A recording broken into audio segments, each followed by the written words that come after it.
Este programa es una presentación de Iglesia de Cristo, Ministerios Alfa y Omega, Nueva York, proclamando el que es, y que era, y que ha de venir, el Todopoderoso. Su poder también nos dio. Se habla, creo que es una historia bastante conocida por nosotros, pero quiero tomar estos dos versículos que dicen el verso, si quiere usted leer desde el verso 22, dice, Jueces 6:22, dice, al ver Gedeón, que era el ángel del Señor, dijo, ay de mí, Señor Dios, porque ahora he visto al ángel del Señor cara a cara. Y el Señor le dijo, la paz sea contigo, no temas, no morirás. Y Gedeón edificó allí un altar al Señor y lo llamó El Señor es paz, el cual permanece en Ofra de los Abiseritas hasta hoy. Amén. Hacemos una palabra de oración. Padre, en el nombre de Jesús te rogamos esta mañana que hables a nuestro corazón, hables a nuestra vida, Señor, que tu palabra pueda encontrar un lugar importante, Señor, en nuestro corazón, en nuestra mente, Señor, y que la palabra que hoy vamos a meditar pueda ser una palabra que pongamos en práctica. Ayúdanos a poder encontrar la manera, Señor, de poder alcanzar esa paz que sobrepasa todo el entendimiento. En el nombre de Jesús, amén, amén. Gloria a Dios. El día viernes, para aquellos que estuvimos acá, hablábamos un poco acerca del reposo de Dios y definitivamente la actitud de reposo es una actitud que es sinónimo de paz. Sinónimos de paz pueden ser entendidos como calma, sosiego, quietud. Lo contrario a quietud es molestia, alarma o agitación. Cuando hablamos entonces de reposo, estamos hablando de un sinónimo de una actitud de tranquilidad, una actitud de paz. Y una de las cosas que yo le mencionaba a lo menos unas 2 o 3 veces el día viernes es que de ninguna manera el tener paz da a entender que vamos a estar sin hacer nada o en una actitud de indolencia, en una actitud de irresponsabilidad, de decir, bueno, la Biblia me dice que no me preocupe, entonces no me voy a preocupar. En esa actitud han caído muchas personas, creo yo, a través de la historia y que han dejado que se le pasen las oportunidades que la vida misma y Dios les ha puesto en el camino, pero por estar en esa actitud de no voy a hacer nada, si Dios quiere darme lo que me lo dé, yo voy a esperar en Dios, en una falsa interpretación o aplicación de eso, eso no es lo que la Biblia nos enseña. Sin embargo, hay un secreto y ese es mi deseo de poder señalar de una manera que Dios pueda marcar en su corazón hoy y en mi corazón, donde si entendemos eso podemos entrar en una dimensión, le llamaría yo, donde vamos a poder caminar sobre un camino que Dios ha trazado para su pueblo y vamos a entrar en una actitud de confianza y vamos a estar librados o protegidos de la desesperación, de la alarma, de todas aquellas cosas que no ministran paz. Bueno, algunos versículos que compartí el viernes y le voy a mencionar nada más unas frases de esos versículos. 2 Tesalonicenses 3, del 13 al 16, habla en relación a esto, pero el versículo que quiero señalar, porque yo los dije el viernes, no voy a repetirlos una vez más, dice que el Señor de paz siempre os conceda paz en todas las circunstancias. Que Dios nos dé paz, dice la Biblia, siempre en todas las circunstancias. Repito una vez más esa frase. Que Dios nos dé paz siempre en todas las circunstancias. Es decir, ahí abraza todos los aspectos de nuestra vida, no está dejando ninguna situación fuera de eso. Dice que nos dé paz siempre en todas las circunstancias. También en Hebreos capítulo 13, verso 20 dice que Dios os haga aptos en toda buena obra para que hagáis su voluntad, haciendo Él en vosotros lo que es agradable delante de Él por Jesucristo. Habla algo y dice, algo muy importante que dice es que Dios nos puede dar la aptitud. Aptitud es capacidad para poder hacer lo que a Él le agrada por medio de Jesucristo, dice. Y también en Corintios, el apóstol Pablo en la segunda carta a Corintios, capítulo 2, verso 14, dice que en Cristo siempre nos lleva de triunfo. En otras palabras, hay un camino, existe un camino. Cuando digo esto no es algo literal, sino existe una dimensión donde usted y yo podemos caminar, donde vamos a hacer la voluntad de Dios y donde vamos a ir siempre en triunfo. Aunque lo que nos rodea, lo material, pareciera que no, pero si estamos en la voluntad de Dios, vamos a ir siempre en triunfo. Todo lo que pueda Dios permitir en nuestra vida, al caminar en su voluntad, nos va a llevar siempre de triunfo. Vamos a vencer en cualquier situación que estemos. Y en medio de esa situación, vamos a alcanzar o vamos a tener paz en cualquier circunstancia, en todo tiempo. Eso es lo que la Biblia dice, y es la dimensión que me interesa que a lo menos le demos un lugar en nuestro corazón para poder alcanzar.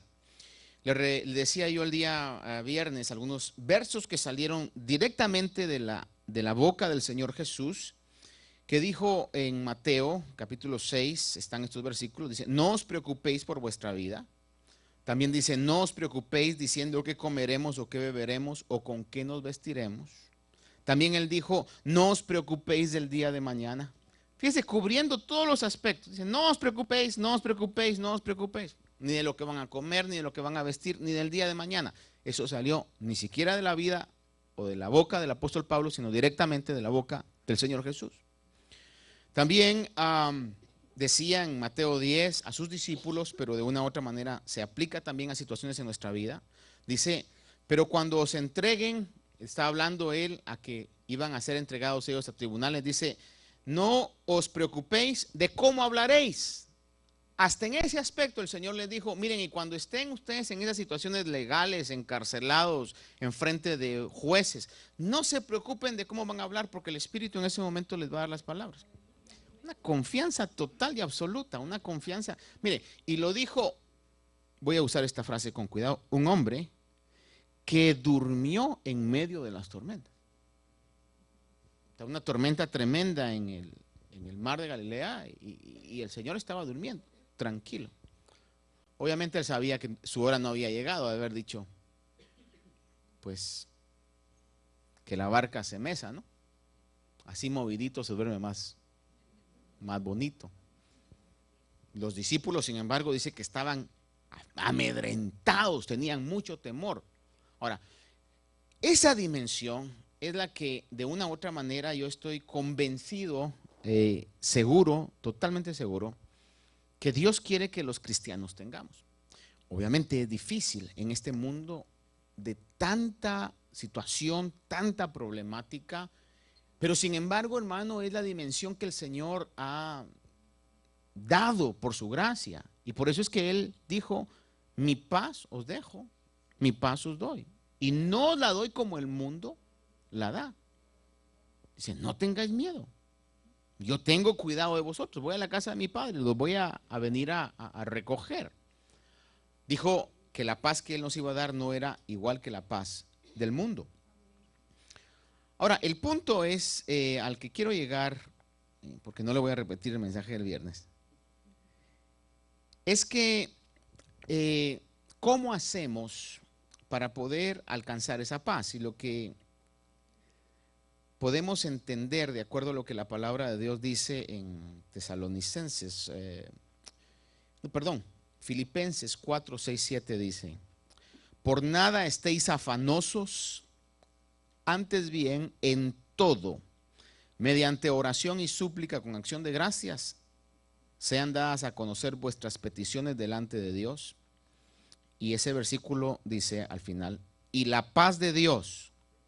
Y es el versículo que diríamos es base a esto. Y la paz de Dios, que sobrepasa todo entendimiento, guardará vuestros corazones y vuestros entendimientos en Cristo Jesús. There is a peace that surpasses all understanding. Hay una paz que sobrepasa todo entendimiento.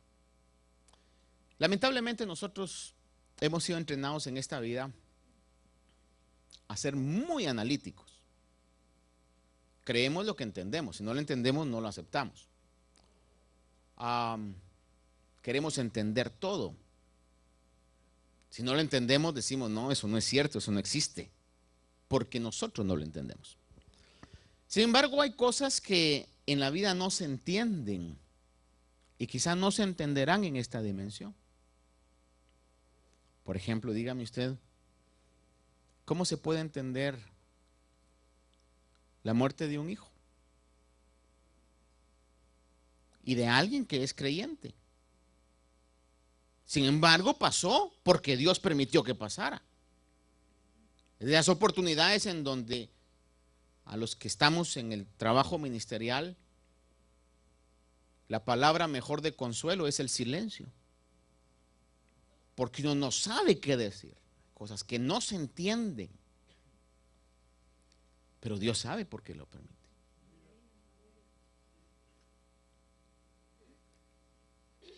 Me viene a la memoria ahorita el testimonio que oí de un hermano que eran misioneros y llegaron a una conferencia pastoral. Y cuando llegaron a esa conferencia pastoral, tenían, creo yo, no sé si una hija o un hijo y una hija, pero fueron ellos, sus hijos, y sus hijos invitaron a unos amigos que ellos querían que pudieran ver cómo era el mover del ambiente cristiano para poder testificarles a ellos. Iban de un estado a otro estado. Si no estoy mal, yo creo que llegaron a Texas o California por ahí. El punto es que en medio de la conferencia salieron los hijos, los padres se habían quedado en una conferencia y ellos salieron a algún lugar. Y un conductor ebrio les dio lo que se conoce como un choque T-bone, que es el peor, que lo agarró del lado al carro.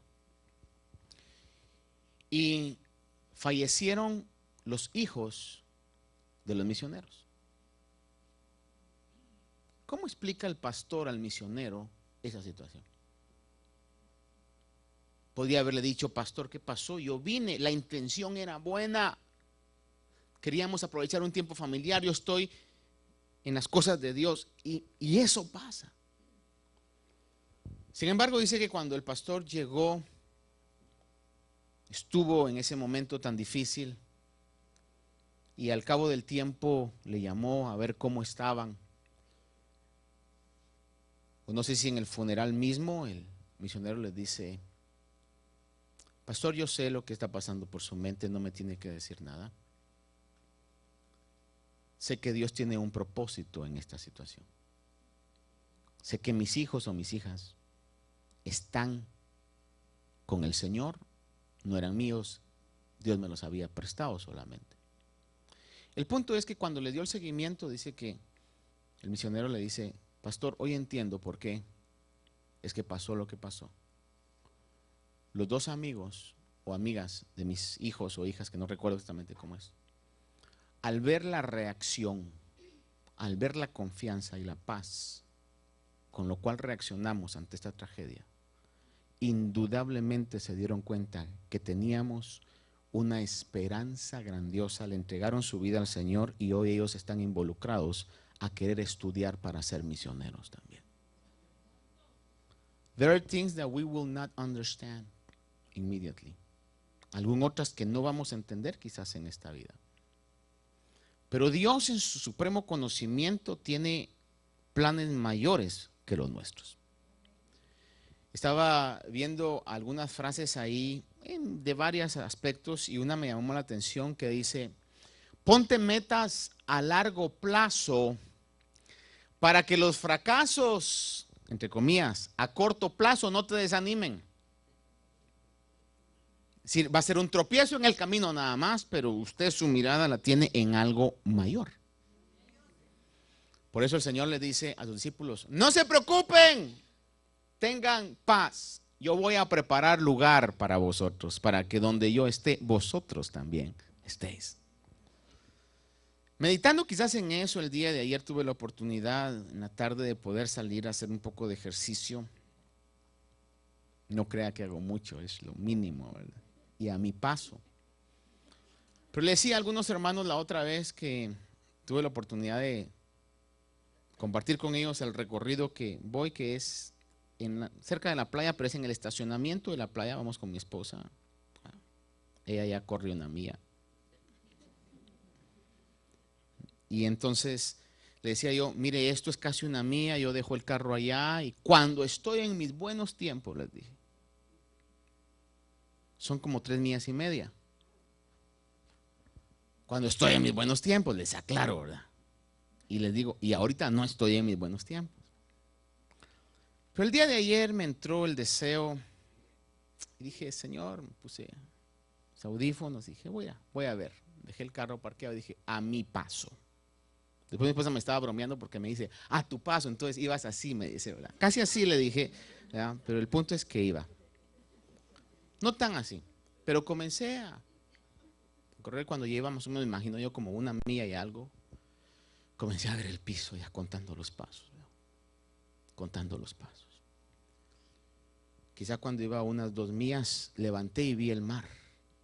Y me entró un boost al ver el mar, porque mi mirada se fue a lo lejos. Entonces seguí, dije: bendito mar. Pero quizá cuando yo iba media milla más, ya desapareció el mar, hermano. Pero ¿sabe qué pasó?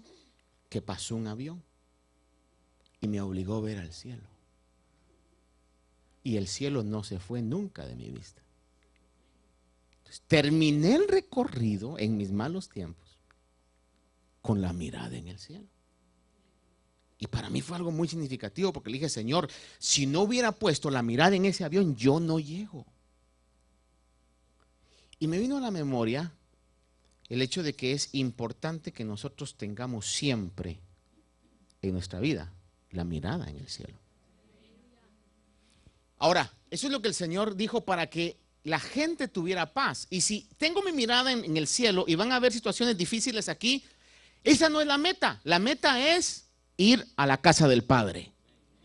Es que el Señor cumpla y va a cumplir su palabra. Ahora,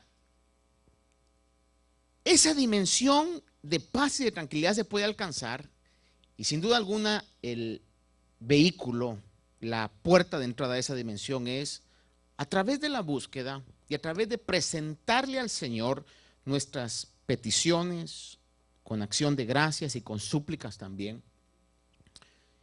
Y dice la palabra de Dios que la paz de Dios, que sobrepasa todo entendimiento, y esa es la frase a la cual yo quiero llevarlo en la meditación esta mañana, que sobrepasa todo entendimiento, guardará mi mente y guardará mi corazón también en Cristo. Ahora, una cosa muy importante que debo nada más de decirle es que la Biblia claramente revela, Efesios 2:10 dice: porque somos hechura suya, creados en Cristo Jesús para hacer buenas obras, las cuales Dios preparó de antemano para que anduviéramos en ellas. Ve esa frase: Dios preparó obras buenas de antemano para que nosotros, es decir, usted y yo, anduviéramos en esas obras. No sé a este punto si son obras específicas. Cuando digo específico, voy al hecho, por ejemplo, de que Dios ya tiene determinado en qué casa voy a vivir, qué trabajo voy a tener.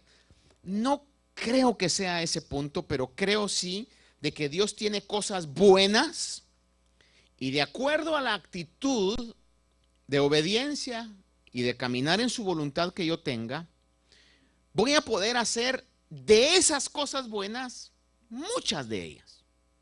Ese es mi concepto. Puede que esté correcto, puede que esté equivocado, puede que Dios sea tan específico en algunas cosas que tenga, por ejemplo, el trabajo donde usted va a estar trabajando, la casa donde va a estar viviendo. Puede ser, porque si tiene aún contado el número de sus días y los cabellos de su cabeza, puede ser que sea así de preciso Dios. El punto es que hay cosas buenas que Dios tiene preparadas, que Él ya determinó desde antes que nosotros naciéramos. Eso es algo así como, por ejemplo, me dijeron a mí, no lo he comprobado yo leyéndolo, pero me lo dijeron mujeres, y yo pienso que así es. Usted sabe que dice que las niñas, desde que nacen, desde que son bebés, ya traen el número de huevos, diría yo, huevecillos, ovarios, no sé cómo es el término correcto. Óvulos. Dentro de ellas, el número que van a tener toda su vida está ahí, desde que son bebés. Ni uno más ni uno menos de los que van a tener. Por eso es de que dicen que de acuerdo al tiempo y al ciclo menstrual, pues se van desprendiendo los óvulos y al final, a menos que Dios haga un milagro como el que hizo en Sara, pues ya no hay óvulos. ¿De dónde, verdad? Decía mi abuela, ¿de dónde telas si no hay arañas? ¿No? O sea, ya una persona que dejó ir el último, ya cómo, ¿verdad? Algo así viene a mi mente, quizá el ejemplo no sea el mejor ejemplo, pero viene como que el Señor dice, tú vienes y yo ya preparé obras para que tú las hagas. Ahora, el punto es de que muchos de nosotros, o quizá nadie de aquí, pero voy a hablar de mí, a veces andamos por otro rumbo. Y entonces, el no estar haciendo la voluntad de Dios trae impaciencia, trae desconforte, trae preocupación. Nos preocupamos igual que el mundo, aunque sabemos que la Biblia dice que la paz que Él nos ha dado, dice que sobrepasa todo entendimiento y que Dios puede guardar nuestros corazones y nuestras mentes en Cristo Jesús. Pero si en caso yo estuviera haciendo las obras de Dios, aún así fuera necesario sufrir, va a haber paz en mi corazón, va a haber una tranquilidad que va a sobrepasar toda razón. Ahora, es importante saber que la Biblia dice que hay obras buenas que Dios ha determinado para que las hagamos. Hebreos también habla de esto en el capítulo 4, versículo del 1 al 10, dice, y lo voy a leer, no lo leí completo el viernes, pero sí lo leo y ahí voy al contenido de esto. Dice, por tanto, temamos no sea que permaneciendo aún la promesa de entrar en su reposo, alguno de vosotros parezca no haberlo alcanzado, porque en verdad a nosotros se nos ha anunciado la buena nueva como también a ellos, pero la palabra que ellos oyeron no les aprovechó por no ir acompañada por la fe en los que oyeron. Porque los que hemos creído entramos en ese reposo. Es la frase que quiero marcar hoy. Los que hemos creído entramos en ese reposo. Ahí está hablando del pueblo de Israel que iba a entrar a la tierra prometida, pero era necesario que creyeran. De igual manera, esa dimensión a la cual yo me refiero hoy es como una tierra prometida para nosotros, pero es importante que creamos. Y una de las cosas que tenemos que creer es que hay cosas buenas que Dios quiere que hagamos y que Dios siempre, cuando estamos en su voluntad, repito, cuando estamos en su voluntad, siempre nos va a llevar de triunfo en triunfo. Lo que la palabra de Dios dice. Sigue diciendo, versículo número, creo que el 3 por ahí dice, tal como Él ha dicho, como juré en mi ira, no entrarán en mi reposo. Dice, aunque las obras de Él estaban acabadas desde la fundación del mundo. Vea eso. Las obras de Dios estaban acabadas desde la fundación del mundo. Es algo así como cuando un arquitecto presenta un proyecto. A mí me enseñaron, lo primero que se presenta es un anteproyecto. ¿Qué es un anteproyecto? O sea, no se va a comenzar a hacer nada hasta que todo está en planos, en dibujos o en diseños, miniatura, que se llaman maquetas allá. No sé cómo le llaman acá, ¿verdad? Ese es un anteproyecto. O O sea, ya está acabado. Ese es el edificio, esa es la casa. Todos los detalles se ponen para que se pueda contemplar. Hoy, sin duda alguna, con toda la tecnología, ha de ser hasta más bonito, se ha de ver el anteproyecto que el proyecto, ¿no? Pero es algo así como que el Señor ya acabó todo. Él, mire, en Dios usted ya es salvo, si nació de nuevo, ya es salvo, ya es justificado, ya es santificado. Hasta ya lo ve Dios glorificado a usted. En lo que Él ha predeterminado para nuestra vida. Ahora, el punto no está en que Dios lo vaya a hacer. Dios lo va a hacer, Dios lo puede hacer. El punto es en que si nosotros lo podemos creer. Es el punto, si lo podemos creer. Porque el Señor tenía la tierra prometida para el pueblo de Israel, una tierra difícil de conquistar. Y mire que allá había imposibilidad, porque era un pueblo que no sabía nada de guerra, iba a pelear contra otro pueblo que estaba bien fortificado, que eran guerreros, que era gente alta, tremendos. Y sin embargo el Señor se las dio. Pero tuvieron que creer. Y si usted quiere, con planes tan absurdos a la mente humana, como en el caso como de darle vueltas a una ciudad y luego sonar trompetas y los muros iban a ser desplomados. Eso ya estaba en la mente de Dios. De igual manera hay situaciones en nosotros, situaciones físicas, sentimentales, materiales, económicas, de cualquier tipo, bendiciones pues que Dios tiene para nosotros, que Él ya ha determinado, pero lo que dice es, yo ya determiné eso si caminas en mi voluntad, pero el punto es que tienes que creer para entrar en mi reposo. Si no crees, entonces vas a estar igual que el mundo, afanado, preocupado, alarmado, estresado. Por eso le hablo que esa dimensión es la que yo sé que existe y sin duda alguna es la que Dios quiere que nosotros vivamos en estos días. Dice que las obras del Señor ya estaban acabadas desde el principio. Bueno, y sigue hablando sobre eso y le recuerdo de que cuando el Señor Jesús dice en el Evangelio de Juan que en la cruz Él estaba para terminar su obra redentora, porque todo esto viene por medio de Jesucristo. No hay nada de esa dimensión que se pueda alcanzar si no es a través de Jesucristo. Eso la Biblia lo dice muy claramente. Y cuando Jesucristo está en la cruz, entregando el Espíritu, dice, sabiendo que ya todo se había cumplido, es decir, todos los elementos que eran necesarios cumplir para que Él como el Cordero de Dios llegara a la cruz del Calvario, sabiendo que todo se había cumplido, dice, expresó las palabras, consumado es, o it's finished. Es decir que Dios ya terminó todo, en la cruz del Calvario se pagó el precio total de los pecados, de las faltas, de los errores que cometimos antes de venir a Cristo. Y aún si nos equivocáramos ahora estando en Cristo, ya todas esas faltas han sido pagadas en la cruz del Calvario. Por eso el apóstol Juan dice, hijos no pequen, hijitos no pequéis, pero si pecan, sepan que tienen abogado delante de Dios a Jesucristo. Ya todo está pagado. Y eso es lo que la palabra de Dios dice. Ahora, en relación a esto, entonces, quiero entrarle a considerar con usted la vida de un hombre que para mí tuvo que creer lo increíble, tuvo que confiar lo inconfiable, tuvo que hacer lo imposible. Y usted está muy familiarizado con este hombre que leíamos en Jueces capítulo 6. Es la persona de Gedeón. Un joven que dice, no solamente era de la familia más pobre de Manasés, si no me equivoco, la tribu donde pertenecía, sino que aparte él era el menor. Está en una situación en donde se está enfrentando, o el pueblo de Israel está siendo atacado por un periodo de 7 años por un pueblo de los madianitas, que eran descendientes obviamente de Madián, por eso le llamaban madianitas, que eran enemigos de Israel. Los madianitas pueden también conocerse como los ismaelitas. Algunos dicen que era el mismo pueblo, los ismaelitas y los madianitas.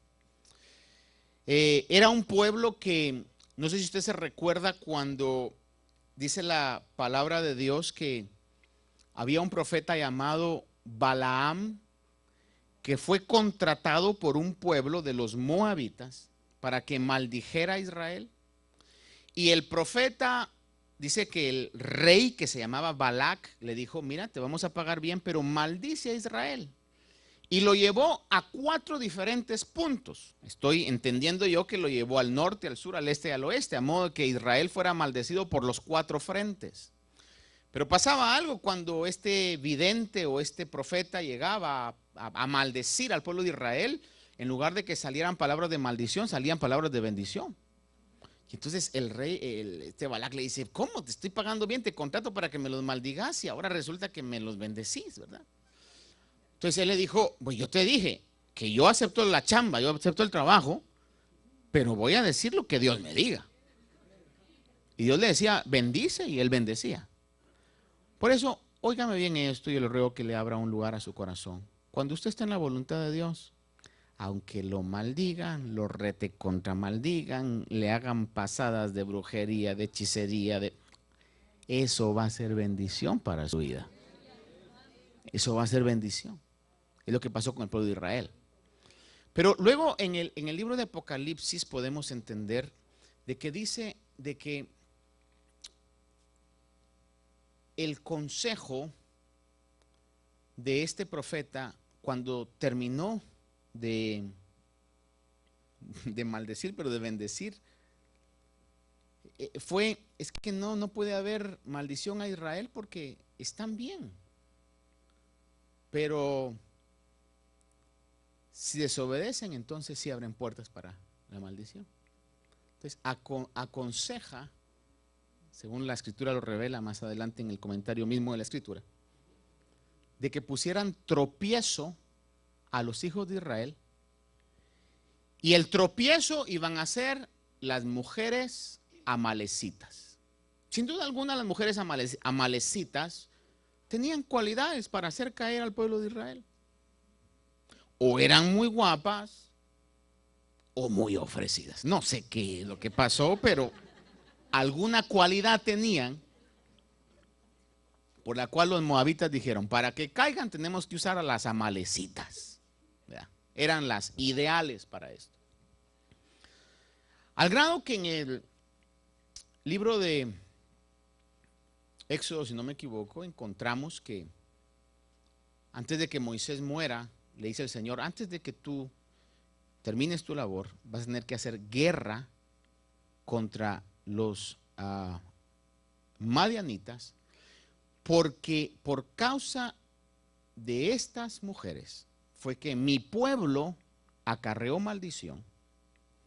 Y entonces Moisés viene, pelea, dice que agarraron 1000 guerreros de cada tribu, pelearon en contra de los madianitas y los destruyeron totalmente. Ahora, 250 años después de esa destrucción que Moisés había hecho, el pueblo de los amalecitas, los madianitas, volvió a recuperar su fuerza y su poder. A tal grado que ahora ellos eran los que llegaban al pueblo de Israel, que 250 años antes los había derrotado. Ahora eran ellos los que llegaban, y dice que por 7 años, año tras año llegaban, y cuando el pueblo de Israel estaba contento porque la cosecha, era el tiempo de la cosecha, ellos llegaban con camellos, con dromedarios, con todas sus bestias, hermano, y arrasaban y desolaban la tierra por completo. 7 años. Un año de mala cosecha trae pobreza. 2 años más. Imagínense 7 años. El pueblo de Israel estaba tremendamente empobrecido. Ahora, oiga esto. Tremendamente empobrecido en la tierra de la prosperidad. Te repito, tremendamente empobrecido en la tierra de la promesa. Eso quiere decir que en algún momento hay gente que puede estar en el lugar que Dios quiere que esté, pero estar en estados catastróficos. Y a veces la salida más rápida es que este estado, es este lugar, me voy a ir. No es el estado, no es el lugar, no es el país muchas veces. Es la persona. Y era lo que sucedía en el pueblo de Israel. 7 años que estaban llegando a asolar la tierra. Al grado que dice la palabra de Dios, estoy parafraseando esta historia que usted la sabe muy bien, dice que se habían hecho cuevas, habían en las cavernas, habían hecho casas. Y el día de hoy yo le puedo asegurar que hay gente, si no veamos por ejemplo en el caso de lo tremendo que está pasando en Turquía y Siria, de tantos refugiados, hermano, pero sin el hecho de que hayan ese tipo de emergencias humanitarias o sociales. Yo me recuerdo haber estado en un país, hermano, donde, bueno, por decirle específicamente, ¿ha oído usted de los gitanos? En España, sin duda está en otros países, ¿verdad? Pero en España hay bastante gitano. Me dijeron a mí, no les creas a los gitanos, no les confiesa a los gitanos. Pero uno con corazón cristiano, uno ahí que llegó y estábamos estacionando el carro y le pregunto yo, oye, ¿aquí se puede estacionar? No te preocupes, me dijo, yo te lo cuido y todo y hasta te lo lavo. Y cuando llegamos de vuelta, tremendo ticket. Me dijo alguien ahí, ¿quién te dijo? Ha de haber sido gitano. Dije, tenían razón. Pero lo que me impresionó es de que muchos de ellos pude ver que vivían en cuevas. Usted va en la carretera y mira en las montañas cuevas. Y uno le pregunta a la gente, ¿y ahí qué pasa? Ahí viven los gitanos. Es decir, acondicionaron eso. No todos, por supuesto, por si hubiera algún gitano aquí me dice, yo no, perdón, por favor, algunos, ¿verdad? En este caso. Pero el pueblo de Israel, ahora yo le pregunto, eso no es, se puede, pero no es lo óptimo, no es lo normal, no es el plan de Dios para nuestras vidas. Ahora, el pueblo de Israel, estando en la tierra de la prosperidad que Dios les había dado, habían ajustado, habían adecuado las cuevas, las cavernas para hacer sus casas, para estar escondidos de los madianitas. Y en ese ambiente de 7 años de desolación, surge la persona de Gedeón que dice que está guardando el trigo abajo de un árbol. Se le aparece el ángel del Señor. Él pensó que era un ángel nada más o quizás una persona al principio. Y él está guardando el trigo y le dice el Señor está contigo, valiente guerrero. Le hago todo este panorama para que usted vea en qué situación estaba cuando vinieron esas palabras. Porque vamos a pensar que viene una persona que está activada en el don de profecía o un profeta que tiene un genuino ministerio profético. Y llega con alguien que está sano, próspero y su familia está bien unida y todo y le dice: hombre bendecido de Dios, el Señor te dice, me ha placido bendecirte y te llevaré a cumplir cada una de las promesas. Así fácil lo creo, porque la realidad que estoy viviendo hace sentido con la palabra que me están dando. Pero si yo estoy al punto del colapso, me quitaron el trabajo, se me acabaron los ahorros, mis hijos ya no me hablan, mi mujer me va a dejar. Y en ese sentido viene y dice, yo estoy contigo, varón, eres próspero. Is that going to be easy to believe? Es una cosa que uno dice, este es falso, hombre. ¿verdad? Y lo primero que uno diría es, si fuera genuino, supiera que no es cierto. Bueno, todo depende con qué ojos miremos. No con esto quiero decirle que todas las profecías que le han dicho son de Dios, no es. Y mire, y es responsabilidad de usted poder discernir las profecías. No crea todo lo que le dicen, ¿verdad? Pero Dios mismo, y es ahí donde entra la búsqueda. No dependa de la búsqueda de otros, hermano, sino que esfuércese usted para poder estar en tono con el Espíritu, ¿verdad? Pero lo que le quiero marcar es eso, de que esa fue la situación que estaba pasando con Gedeón. Es como lo que sucedió con Samuel cuando llegó a ungir a David. Se deslumbró por los hijos de Isaí. Como tenía el antecedente de que el rey primero de Israel era Saúl, que dice que de los hombros para arriba sobrepasaba a todos los hombres de Israel. Entonces dijo, el sucesor tiene que ser igual o mejor físicamente. Pero como para Dios lo físico es lo de menos. Óigame esto, lo físico es lo de menos. Por eso no se preocupe si se ve un poquito más arrugado, se encontró otra cana o le surgió un dolor que no tenía. Usted sabe que ya hay cierta edad en donde sus movimientos tienen que ser, como decía el Chapulín, fríamente calculados, porque no puede usted venir y hacer un movimiento súbito porque de repente ¡ah! Y se queda uno, ¿no? La otra vez fue tan cómico porque estaba en casa y no se podía salir, entonces dije, voy a caminar un rato aquí en la caminadora, hermano. Dije, antes de caminar me voy a estirar y hago así. ¡Ay! Quedé como una semana con la espalda hacia. Lo más cómico, ¿verdad? Hasta para eso, hermano, uno tiene que hacer con cuidado, ¿va?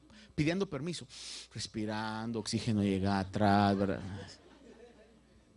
Y eso en un momento determinado, o dígame si no, los jóvenes no van a entender esto, pero aquellos que ya pasamos de cierta edad, dígame usted, si no hay días en los que usted se ha visto y usted mismo dice, Padre, hoy necesito una dosis de ánimo, Señor, porque lo que miro realmente me está desanimando muchísimo, Señor. Menos pelo, más arrugas, más libras, menos músculo, quizás hasta el coma, menos dientes y los que tengo ya están que parecen teclas de piano viejo, ¿verdad? Ya. Eso en un momento determinado decepciona. Y en medio de eso que venga la palabra de Dios, esfuérzate, sé valiente, largo camino te queda. Uno dice, en estas condiciones, Señor, largo camino. Porque una veces piensa de que la única manera de servirle a Dios es cuando físicamente, cuando económicamente, cuando familiarmente o anímicamente está bien. Y lamentablemente todos esos aspectos son buenos y a veces no los mantenemos mucho porque dependemos mucho de ellos y en lugar de ser una bendición, vienen a ser un estorbo porque nos apoyamos mucho en esos aspectos. Cuando si algo es valioso en nuestra vida es lo que de Dios tenemos, no tanto lo que nosotros somos, sino lo que Dios ha puesto dentro de nosotros. Entonces Gedeón está en ese antecedente, hermano. Se le aparece el ángel y le dice, varón esforzado, valiente guerrero, fueron las palabras. Valiente guerrero. ¿Y qué le había dicho? Yo. Y cuando el ángel le dice, Dios te ha designado para que liberes a este pueblo, para que venzas a los amalecitas, hermano, aquel hombre con toda la verdad del mundo, voy a decir yo humanamente, tenía el derecho a poder dudar esa situación. Si estaba viendo y le dice, Dios está contigo, y le dice, si Dios está conmigo, y ese es, si Dios está conmigo, repito, si Dios está conmigo, ¿por qué me está pasando todo lo que me está pasando? Sin embargo, Dios le dijo, Dios está contigo. ¿Por qué? Porque Dios estaba viendo, déjenme usar la ilustración mía, estaba viendo el cielo, no estaba viendo los pasos de nuestra situación, estaba viendo el cielo. Dios está contigo. ¿Acaso no dice la palabra que Él llama las cosas que no son como si fuesen? Y entonces usted sabe toda la historia de Gedeón. El ángel viene y le dice, bueno, mire, y esta es una táctica disfrazada que Gedeón usó, porque le dice al ángel, espérame aquí. Dice que fue, preparó un cabrito con su caldo, su jugo y todo, y lo trajo, como diciendo, si realmente este es de Dios, va a pasar algo sobrenatural. Y le dice el ángel, ponlo encima de la peña y toca con su vara que llevaba, dice, No sé si sea la vara de Moisés reciclada, ¿verdad? Pero esa vara era poderosa. Dice que tocó la peña y el sacrificio se consumó. Imagine usted que salga fuego de una roca y quedó ceniza, esfumado todo. Ahí aquel dijo, creo. Y aparte de eso, el ángel se desapareció. No le quedó otra sino de creer. Pero ¿qué tenía que creer? Lo que tenía que creer era esto: de que él se iba a enfrentar, el Señor le dice, contra aquellos que los habían saqueado durante 7 años. Y la primera orden que recibe es: ve y limpia tu casa de idolatría. ¿Queremos nosotros entrar en la dimensión de paz y de confianza? De hacer cosas extraordinarias en Dios. Las buenas obras que Dios tiene preparadas para nosotros. Porque yo creo que esa victoria la tenía preparada Dios para Gedeón. La palabra de Dios así lo dice. Pero ¿qué es lo que Gedeón tenía que hacer? Tenía que creer. Y las cosas que Dios tiene preparadas para cada uno de nosotros es sumamente importante, hermano amado, que creamos. Que creamos que al presentarle a Dios nuestras oraciones estamos llegando a la fuente más efectiva y más segura. Que dejemos de estar, hermano, queriendo solucionar nosotros todos los aspectos de nuestra vida cuando nos hemos olvidado de lo más importante. Que creamos firmemente que el mundo espiritual está por encima del mundo material y que los aspectos del mundo material van a obedecer a actitudes que tengamos y a acciones que tengamos en el mundo espiritual. Que sepamos que cuando reprendemos al diablo con fe, en el nombre de Jesús, el diablo no puede resistir esa actitud, porque así como el diablo es real, el nombre de Jesús es poderoso y es real también para hacerlo. Tenemos que entrar en esa dimensión de confianza de lo espiritual y persistir en esa dimensión de confianza de lo espiritual. Y lo primero que le dice el Señor es: para que confíes en mí, tienes que quitar la idolatría de tu casa. Ve y quita el ídolo falso que está en la casa de tu padre. Y se une de 10 hombres, si no me equivoco yo, y entonces derriba el altar que estaba en contra de ese ídolo llamado Baal. Cuando llega su papá y toda la gente dice: ay, ¿qué le pasó al pobre Dios Baal? ¿Verdad? Que lo destruyeron. Ese ha de haber sido tu hijo Gedeón. Y entonces el padre intercede, como todo buen padre, ¿verdad? Bueno, le dice: si Baal es Dios, pues que se defienda. Y entonces le pusieron a Gedeón Jerobal como apodo o como sobrenombre, que quiere decir el enemigo de Baal. Pareciera ser como que daba miedo, ¿verdad? Pero después de estar con el ángel que tocó con la vara la roca y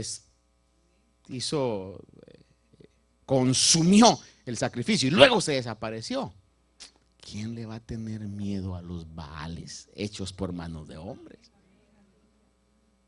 Y entonces el punto con Gedeón, y es el punto que yo quiero traer la figura con usted porque fue lo que leímos ahí, tenía que enfrentarse con los madianitas.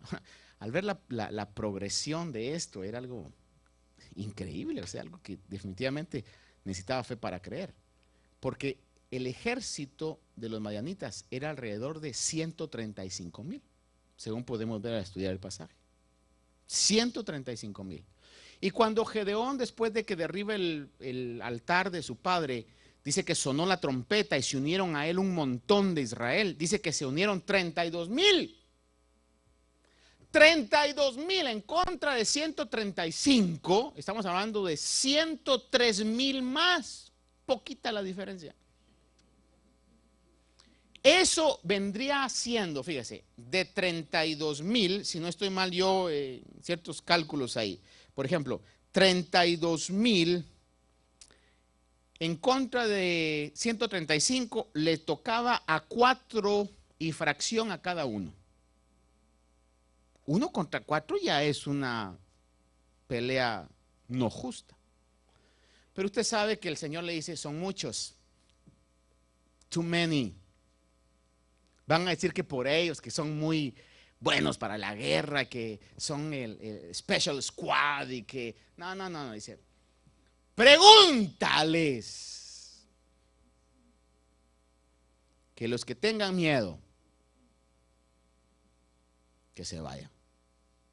Y la respuesta fue masiva.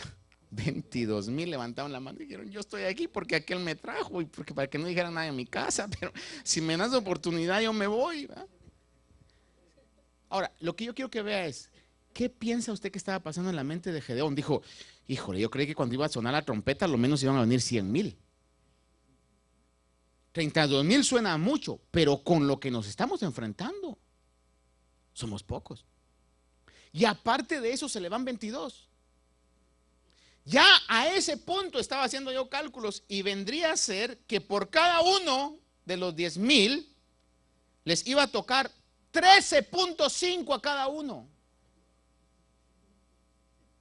That's not fair, ¿verdad? Uno en contra de 13,5. Pero ha de haber dicho Gedeón, pues ni modo, o sea, hay que echarle ganas. Estos han de ser tremendos, estos han de ser Bruce Lee con Chuck Norris y Jackie Chan combinado. Hay una cosa increíble, ¿va? Han de ser la élite, ¿verdad? De esto. Y le dice al Señor, too many, muchos.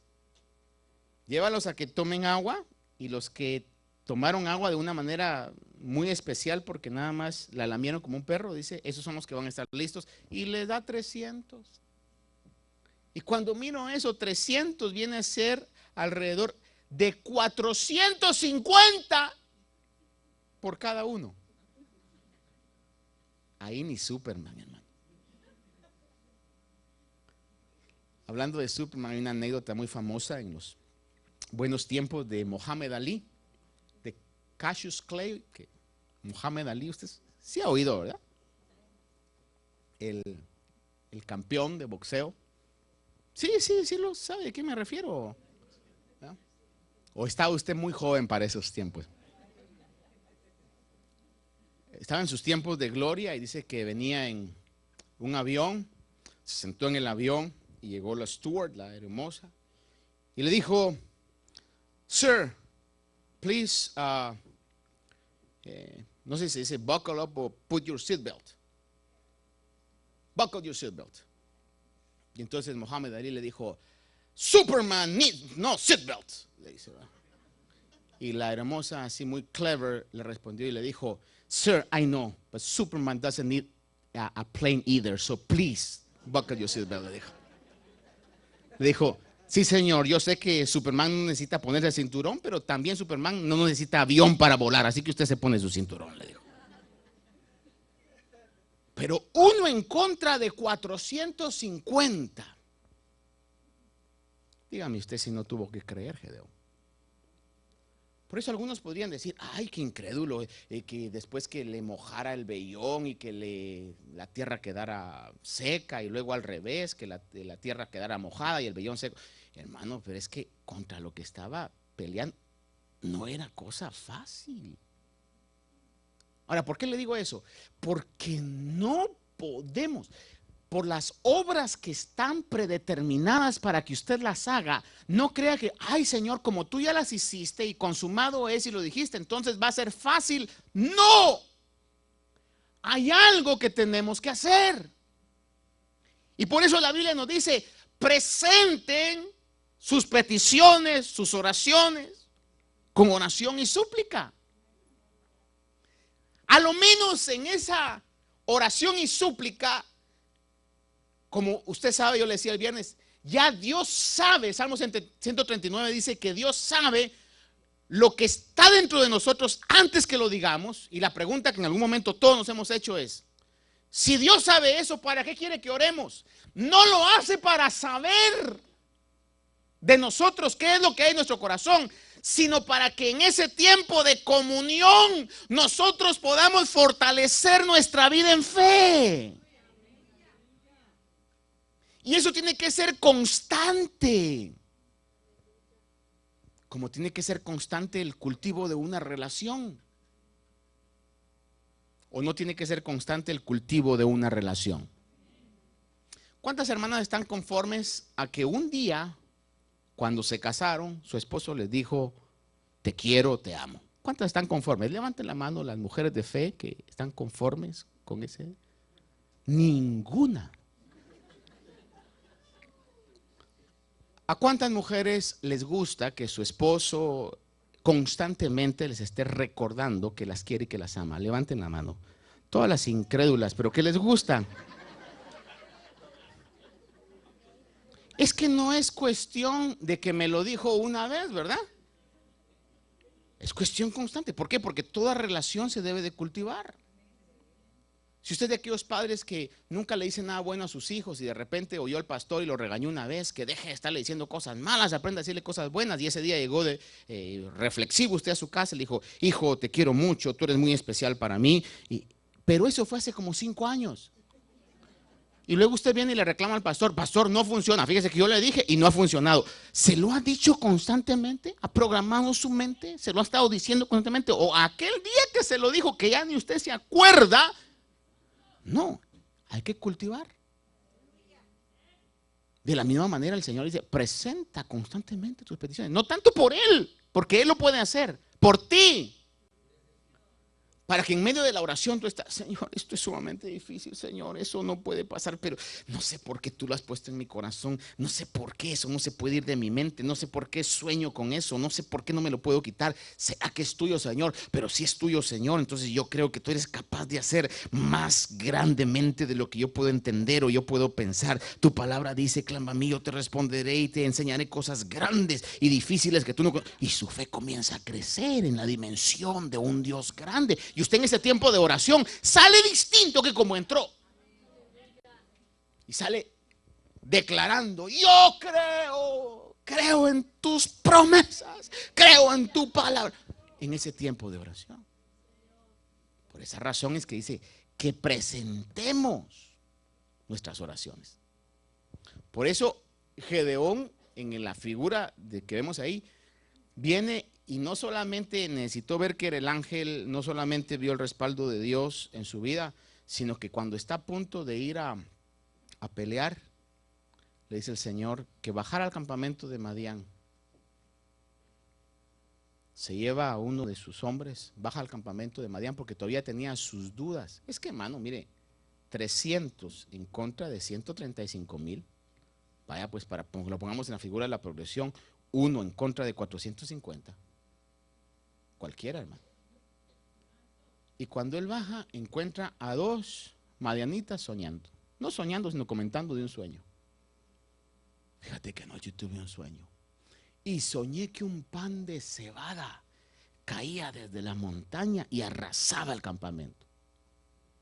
Y el otro le interpreta el sueño y le dice, eso no es más que la espada de Gedeón. Ahora, yo siempre me he preguntado por qué es que el otro tuvo esa interpretación. Y fíjese que viendo todo el marco, era algo bastante fácil. Porque la cebada o el pan de cebada era el pan de los pobres. Entonces, cuando uno le dijo, mira, no era un pan de trigo, sino era un pan de cebada. Ah, sí, los israelitas están empobrecidos, los tenemos empobrecidos. Pero ese empobrecido pan de cebada iba a destruir el enriquecido campamento de los madianitas. Dios cumplió su palabra. Y ya con eso Gedeón dijo, no, ya aquí sí no creo de plano. Y Dios le dio la tremenda victoria. Ahora, antes de que todo eso pasara, es que leímos nosotros en el capítulo 6 de Jueces. Versículo número 22, después de que el ángel desapareció de su vista, dice, al ver Gedeón que era el ángel del Señor, dijo, ay de mí, Señor Dios, porque ahora he visto al ángel del Señor cara a cara. Ahora, vea esto, ¿qué le dijo el Señor? El Señor le dijo, la paz sea contigo, no temas, no morirás. Y Gedeón edificó un altar al Señor y lo llamó, quizás alguna versión puede traducir lo que el original diría, Jehová Shalom, el Señor es paz. ¿Cuántos se atreven a decir hoy conmigo? El Señor es paz. Déjeme terminarle con un versículo.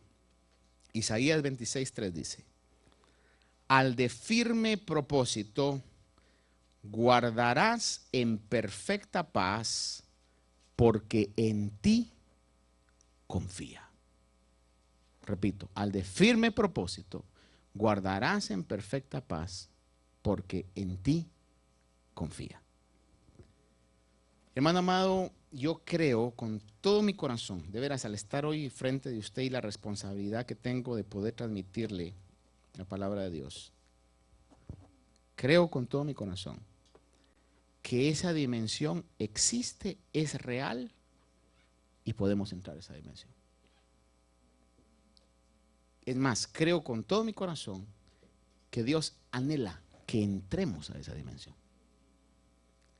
Que dejemos de estar corriendo a otras alternativas y que podamos descansar en la paz de Dios. Y Él nos ha dejado la oportunidad de hacerlo. Esa dimensión existe. Quizás a usted no le va a tocar pelear en contra de 450, como Gedeón. Qué gran victoria, ¿verdad? De esa victoria aún llegó el caso de que en el capítulo 11 de Hebreos se menciona a Gedeón como un héroe de la fe. Lo que estoy convencido es que delante de su camino y de mi camino hay victorias maravillosas, sorprendentes, extraordinarias, desafiantes. Es más, si lo han bombardeado diciendo hasta ahí llegaste, tú ya no puedes, todo se destruyó, quizá la palabra de Dios hoy para su vida es: Dios está contigo. Amén. Dios amado, yo te suplico que a través de tu Santo Espíritu puedas escribir estas palabras en cada corazón y en cada mente.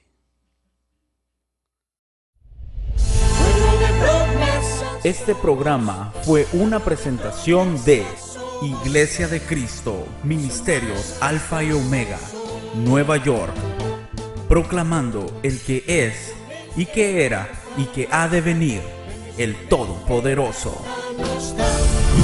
Su poder también nos